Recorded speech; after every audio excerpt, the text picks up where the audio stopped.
All right, everyone. So I just want to welcome in Mr. James Robinson, Yes, man. yes, sir. Yes, sir. James, How's it going? James, James. Everything is going well, man. I really appreciate you. Too bad you couldn't make it to our live event, but I really wanted to get your story and Okay. get you up in front of the screen to share a little bit about what you've been doing, man. I mean, I've been watching you on Facebook, and not just in the last couple of weeks and months, but you're someone that's been coming around through our team to the community, and it's been going. And I've seen you go into the trainings, the meetings, and put it in the work and working on yourself, and then Thank taking action, man. So this platform right now where we're sharing in this workshop, it's going to be that's what it's for. Is to highlight people like yourself that are taking action, that are taking the train, that are taking this serious, you. Right. and that are doing what it takes to become financially independent and going after the goals, man. Yeah. Getting Trying to get out of the rat race. So, James, the little bit I know about James, he's a creative individual, right? Thanks a lot, man. When he comes to our property tours, he's always offering, to put his hands, um, get his hands dirty and start recording and doing videography and taking pictures and Yeah, I'm over always behind the volunteering camera. volunteering and helping out, man. So I really appreciate you for that. So, Thank you. James, man, why don't you tell the people here a little bit about yourself? What were you doing before you found the team? What was I doing? Basically, um, I started working. I was a working guy. I learned it from my parents. My mother was a nurse. My father worked at a magazine in Manhattan. I grew up a working person. Once I got out of high school, I went straight to work at 17. Um, Hustle every day, to make a living. And, I grew up in Harlem. I grew up in the projects. Um, it's kind of rough. And, I seen a lot of things happening around me. And while I was coming up, I just realized that I didn't want that for me. But I always kept a job. I always, try to stay in school. I was a real learner. Like my father, he always had books around the house. I always picked up books and I always loved to learn about history, um, computers. I do a lot of computer work now, a couple of contracts over the years. And from there, it was just after a while, I just got tired of, just working. I wanted to be, free, an entrepreneur. So, then I started getting that entrepreneur spirit. And once the bug hit me, it was no turning back. So, basically, that's what I started growing, reading more, and trying to learn how to run a business, learn, financials, just constantly in the books and trying to learn and implement it every day, So that's basically, some of the stuff that I try to push for. Gotcha, man. That's awesome, man. And so what made that switch for you? Like, what brought you to focus on going from, because that's a mentality that a lot of people don't sometimes never get to. You know what I mean? They just keep that mentality of I got to pay bills, I got to go to work, I got to Yeah, yeah, yeah. put my head down and show up, Right. and continue to support the family, Yeah, to yeah. do things that we need to do. So Hmm. what made you make that decision from, going through that W-2 mentality to Yeah, yeah. that business ownership and entrepreneur mentality? I think it was more, after a while, I seen it was a cap on my salary. That was the main problem. Like once I started reading, I was I started reading a lot about history. So I started looking around, like I wanted to leave the country, I wanted to do other things. And then I started realizing, man, it's a bigger world than just Harlem and New York. And the money that I was making wasn't enough money. Um, and most of the time, the jobs that I had, as far as computers, the contracts was like maybe 4 or 5 years. So every 5 years, I was being laid off. So I worked with Dell. I worked with UBS Financial downtown. I worked with NBC for a while in their technical departments and stuff like that. But the contracts ran out. So it was like 5 years, 5 years, 5 years. And in between, I was either laid off for a year, then I got the job back, another job, then I was laid off again, then I got the job and I was laid off again. And it felt like I had no control of my life. And everybody had a salary cap on what I wanted to do.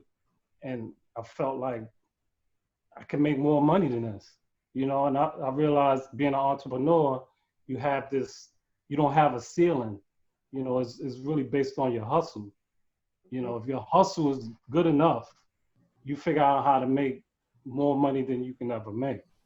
So it was like just, some of the supervisors you have, you feel they shouldn't be your supervisors. This guy's supervising me.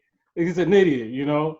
I That's how seen I that felt. before. Yeah, why Yeah. is this guy manager? He knows nothing about computers. He has a degree. He knows Hmm. nothing about computers. He's managing people in computers. It was a lot of stuff that just I felt it was like, nah, this is getting whack, as they say. Yeah. I need to Yeah. do something. You So got I, this. I, I started to, I got the business bug and Hmm. try to do things that way to make money. You can make money, more money than you're making at your job. It was just so you had to work so hard and to get so little. And at the end of the year, you look at how much you made, and it's like, oh, I only make this, Hmm. and I work, harder than everybody at the job. It was crazy. So then it was Right. like, I gotta do something else. I gotta do Awesome, man. something else. So Awesome, man. So I mean, I guess that's where put you in the journey on for looking for an opportunity, right? And yeah, there I you guess go. the thing Salary that's cap. Yeah, yeah. so you started looking for something, and that's how you found the team. So how'd you find the team? Well, I mean, like every day I'm researching, trying to learn something, picking up books. I love history. Um, I was trying to do government contracts with computers. Um, that didn't work out. And then it was like, all right, what else can I get into that I can make, you know, a good substantial amount of money? Then it was like, somebody said wholesaling, it's like, it was like everybody was doing wholesaling. They made it seem like it was so easy, just get into wholesaling. But it was like, maybe I can do that because I looked at it like fix and flip is you got to get into real detail with the fix and flip. I can do the wholesaling. So then I just start looking, going online, Eventbrite. I seen a couple of meetings. I went to a couple of meetings, then I found, the team, and I went to downtown to one of the meetings, and I think you were there speaking, and I was like, after a few minutes, I was like, this cat, he's doing it, and I realized I need to get around people that's actually motivated, taking action, because a lot of people, I have a lot of friends, but it's like I don't know, I can't really name any of my friends that had that mindset. When I seen you up in front, it was like, I'm doing this, I got control of my life, all these different things. I was like, wow, this might work, I can do this. So the person that brought me in was Kenneth Pena, and we was talking, and I was dealing with some guys out in Jersey that was doing real estate. They was in it like fix and flip for a couple of years, and I was hanging out with them, and I would help them sometimes find properties. But I wasn't really into the numbers. I wasn't trying to really study it like that. So when I went to the meeting, I said, okay, they got a program, they got a couple of things going on. I can learn from these guys. So that's what got me going, with the Gotcha. team. So Yeah. listen, I'm glad. I mean, I didn't know that story. That Yeah, man. You was that the you first guy. You was the first guy I saw, man. I was like, yo, this guy, I want to know this uh, dude, yo. awesome, man. Awesome. Yeah, That's yeah, great to hear, man. yeah, And so so you got the bug. You wanted to look for entrepreneurship. You tried to do a couple things. Then you found real estate. Somebody mentioned wholesaling. You got into yeah, yeah. you came down to one of our events, and then after everything you said we were doing, like, what made you make the decision, like, hey, this is something that's going to get me to my goal? What is it that you saw within our team and what we were doing that was going to help you get to your goal of, making the money and getting the things that you mentioned before? Well, I always, for a while, I was trying to run some type of business after work. After work, at night, weekends, on my vacation, traveling, trying to make it work. But with the real estate, it was like, I can do this because they had the education. The team had the education, and they laid it out in front of you. The velocity banking was was one of the things I think catches everybody's eyes. I did the velocity banking, paid off credit cards, paid off some of my wife's credit cards, then took that money and started putting it down on other things and trying to get that done. Um, once I did that, and then I got the education. So before you move on with that, approximately how much money did you pay off in credit cards because of what you learned in velocity banking between you and your wife? In 2030, about 40, close to 40,000. Wow, $40,000 you Close to paid off, 40,000. and Yeah. how long did it take you to pay that off because of velocity You know banking? what I did? I got a loan. First, I tallied up all the credit cards at 24%. Then it was like, there's enough of this. So I got a loan and bring it down to like 9, 10%, something like that. So then I took that loan, paid off all the credit cards, Mm-hmm. and then paid off the loan. Went With back and velocity banking. yeah, right, right. So I And just brought my how capital long did that take you, that process? about 6 months. 6 months and 40 grand. Yeah, because we was in the class. Everybody's like, you gotta be focused. Just keep taking that money and doubling down on, and taking it.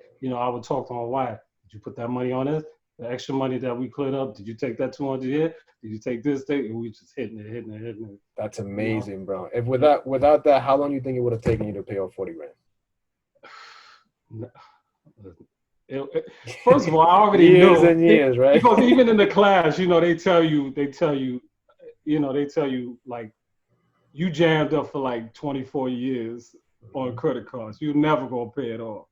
So Mhm. once I start seeing our credit companies are just like festering on us, it just gets me upset. Like this is gonna be forever. So we're gonna get rid of this, and Yeah. that's what made me do it. It was like we was focused, you know.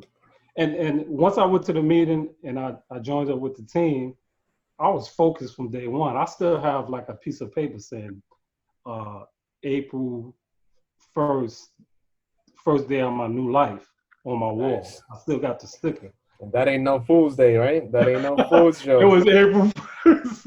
Yeah. It was April 1st. And from that day Yeah. on, it was just study, study, study, learn, take action, take action. Awesome, brother. Awesome, man. So I'm glad you've taken that action, man. And that's why, that's why I've seen that throughout the time that you've been around. So that's why I want to bring you out here, man. So, um, from what you've done after that, I've seen you posting stuff on Facebook regarding your real Yeah. estate deals and what you're doing out there. I've seen you in a couple of other groups that you've Yeah, been a part of in real estate, yeah. I doing was things surprised. out there. So, what kind of results have you been able to accomplish with what you learned with the team in terms of your real estate side? Well, the wholesale class in the AIT was like phenomenal. Hmm. Um, that class taught me a lot. So I just focused on wholesaling, and once I got that down, I started focusing on fix and flip. What a fix and flip person needs to make on a wholesale deal. So the class helped me out a lot with that. Um, so once I got all that down, as far as how a wholesale deal goes down, and the fix and flip person I'm trying to give the contract to and understand how they think and their numbers, then from there it was just trying to make sure that all the numbers were right. So Basically, Gotcha. that's So yeah. tell me about the deals that you're working on Okay, now. so the deal, what happened was I got to the point where like from April 1st, I studied it every day, practically every day. The audio in the car when I was going to work, audio coming home, studying on the weekends, watching videos and everything. And once I felt confident enough for that, I knew that I had to start speaking to sellers, agents, wholesalers. I was putting up bandit signs in the city, like Upper Manhattan and the Bronx. So I was getting calls. So from the studying to the action or making offers, it was like a different game altogether.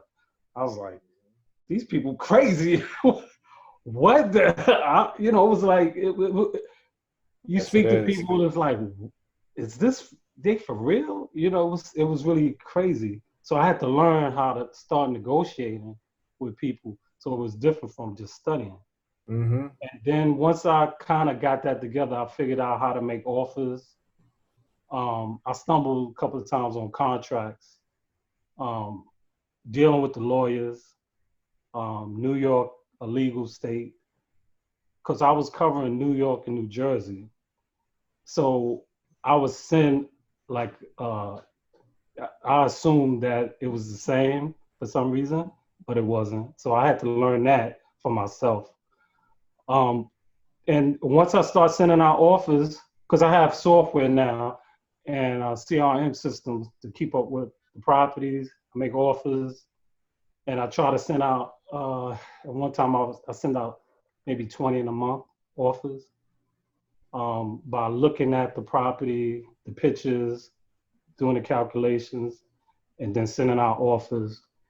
Oh, And so like virtual wholesale. investing, or virtual Yeah, yeah, wholesaling, yeah. right? So you just do everything from your home with your computer and Right, right. So if verse. somebody say the numbers are close, then I would go out and try to verify the rehab afterwards. So and Mm-hmm. the numbers work out, maybe I can renegotiate, or I try to leave a kind of a spread in between. So if Right. rehab is higher or lower. So most of the time the numbers come out pretty close. So if the Gotcha. if the seller says or the agent said the number they're looking to accept the offer, I will go out and look at the repairs, and then I'll go from there. Nice, So great. yeah, That's the best way to do it, man. You got somebody that that's how you don't waste your time, right? You don't right, you don't right, you don't right. waste Cause your time. You yeah, find yeah, somebody that is motivated to sell. right, right. You I have to send learn you that. Yeah. you send them an offer. If the Hmm. numbers are closed, then you go out there and verify the numbers to see if Right. you can work out a deal, right? Yeah, That's how you know exactly. that. That's That's how the you also that homeowner is serious instead of right, just trying right, to leverage you and your time. So you mentioned before something that was very, very like key to this whole thing, right, right? right. Which was you know going from watching the training to Yeah, that taking the action yeah, yeah, yeah, and getting that feedback from the action that you were taking from the people that were calling you, right? So yeah. that's one of the things that most people don't do, right? You get They stuck in sit the there, they middle get for some stuck, reason. they get It's like stuck in the middle, and yeah, in my experience, is because it's something that they've never done before. right, It's right, new, it's scary, and you really right. don't know if it's Yeah, going to work out or if you're going to be good at it. You know what I mean? yeah, yeah, So yeah. just for the people watching this, what was like the biggest lesson or aha moment or breakthrough for you Hmm. to make that transition and say, you know what? Because I know it wasn't easy, right? When Yeah, you first, right? When you start, I went through that too, right? When people start calling and and your marketing doesn't work and you're spending time and you're doing this and you're doing that and you're not getting any results, right? And things are not happening, and then you start wondering, like, what am I doing? Like, right. what what was that mindset that you had to build for yourself in Mhm. order to get you to be like, you know what, Yeah. I gotta keep doing this until I get the results? Like, what was that for you? Well, I mean, me personally, like when I start something, I want to finish it. But you go through being nervous. Um, Hmm. Once I start speaking to people, and I felt confident with what I knew about wholesaling and how to fix and flip, I started to get more confident in what I was saying. So when I dealt with sellers or agents, after maybe 20 calls, I got better at it. And I took the attitude like, if they say no, they say no. I mean, people have called me and said, keep your offer. It's like, people have called me and said, don't call me no more. This is disgusting. But it was a book that is just called Go for No that I've read. And it was like, take no as a yes and yes as a no. Just stay even keel. So, people email me and say, this is really low. I don't take it personal no more. And I just keep sending out offers, keep sending out. So if I send out 20 offers, like 2 will call me back. That's close to my number. So it's worth it. I try to keep the pipeline going. Now, what I'm learning every week, keep the pipeline, get the emails out, and take action, and just keep doing it, and it's going to be 100 no's, and it's going to be maybe two that's going to accept the offer. But I just want to, at this point now, I feel really confident about it, and now I just go out there, like if it's close to my numbers, I go, because I want the experience too, and I remember your face to face. First, the face to face, and the first property tour I went to was yours out in Jersey, and I recorded it. And I said, man, how am I going to walk into somebody's house? I've never done that before. And I said, let me go to Jose property tour and get used to being in the homes. And I just kept going and now it just feels natural, So as I learn more, I just go out there and just do it, Gotcha, man. So it sounds like you had to make, empower yourself with the knowledge. Yeah. Right. And, that knowledge helped you kind of posture up and make you feel confident when you were speaking to these people. Yeah. And it also sounds like you had to kind of like, assimilate yourself into that mindset of I'm an investor. Like I'm hanging out with investors. I talk with investors. Like I go through houses. I look at houses. I do this. I do that. Until eventually you got that feeling, like that confidence within you, like this is me, this is who I am. And now you have that mindset of just going out there and making that awesome. That's awesome, man. Awesome, bro. Awesome, bro. That's great. I mean, like the other day I was speaking to an agent and they told me the square footage on the house was 1,500, and I told them it was 951, and we looked it up on some of the software, and I was right. And this person is a mortgage broker. So I really felt confident then. I was like, okay. Yeah.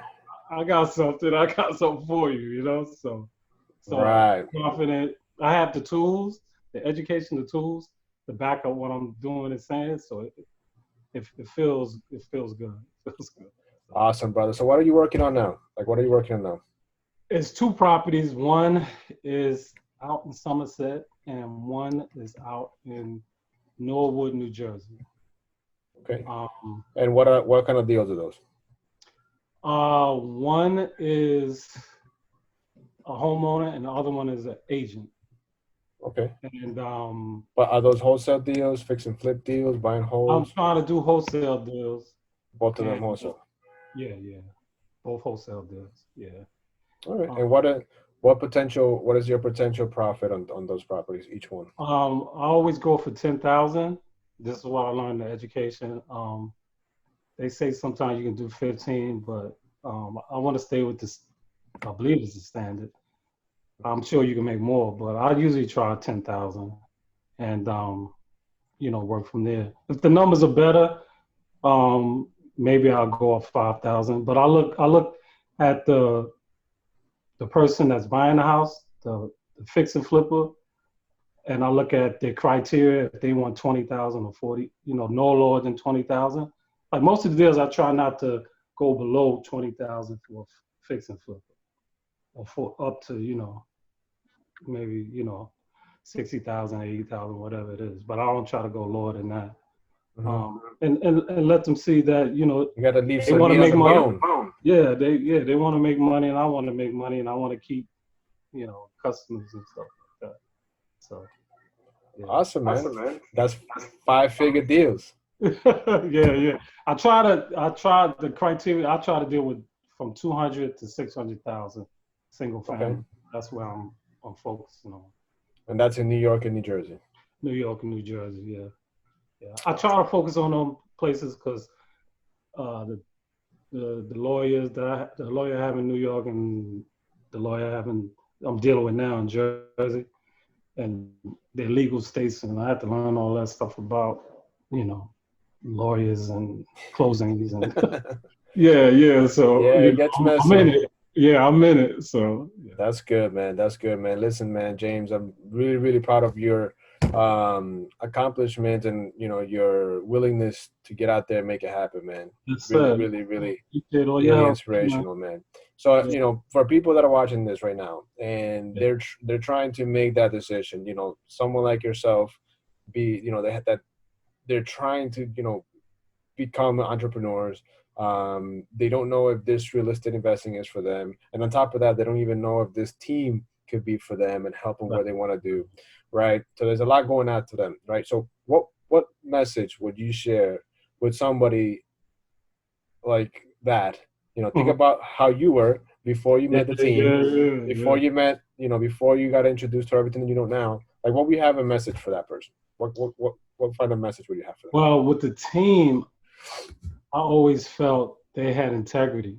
Like everybody I've met that's been part of the team, the integrity part is there. For me, I've seen everybody seem to be honest. That's what I like about it. When I go around the team, everybody feels like a family.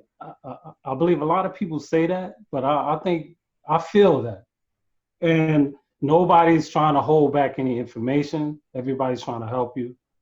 Um, this is definitely the team to get with, in my opinion.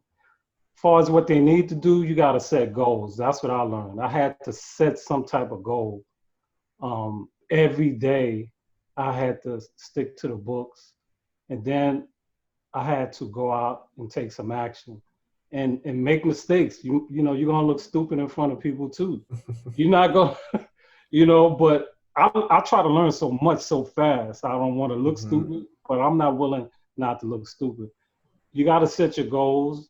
You got to get around people that's doing it. That's why I try to get with whatever you're doing. The team out in Queens. I just want to be around people that's taking action and entrepreneurs. You need to get around people that's willing to do it, study, educate themselves and take action. Go out there and put up bandit signs. I go out there by myself, 2 in the morning, 1 in the morning. I don't care. I just put them up, Yeah, just whatever. Because at the end of the day, you got to do it. Nobody's gonna do it for you, but Hmm. you got to just take action. Get with somebody that can help you if you feel like you're not capable of doing it, and just at the end of the day, you got to make offers, and don't feel that when somebody scream at you because you may give them a low offer, you gotta go to the next person.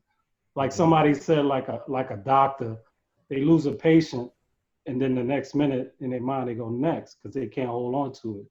So when people started screaming at me and telling me, keep your offer, this guy's he called me back 5 minutes later, keep your offer. I don't want that. Okay. I hung up the phone. Next, I'll send out another offer. And that's what I'm doing now. I'm trying to just take action, man. Then don't be afraid. Study, Awesome. study, set your goals, and just do what you gotta do. If you want it, sooner or later it's gonna happen if you focus. So yes, sir. Awesome, brother. Awesome, James. I appreciate you coming on here, man. Thank you, man. Uh, thank you Appreciate for it too. coming up, and we look forward to seeing more of your success later on, man. Yes, sir. All Yes, sir. right. Thank you. All Take care, right. brother. All right.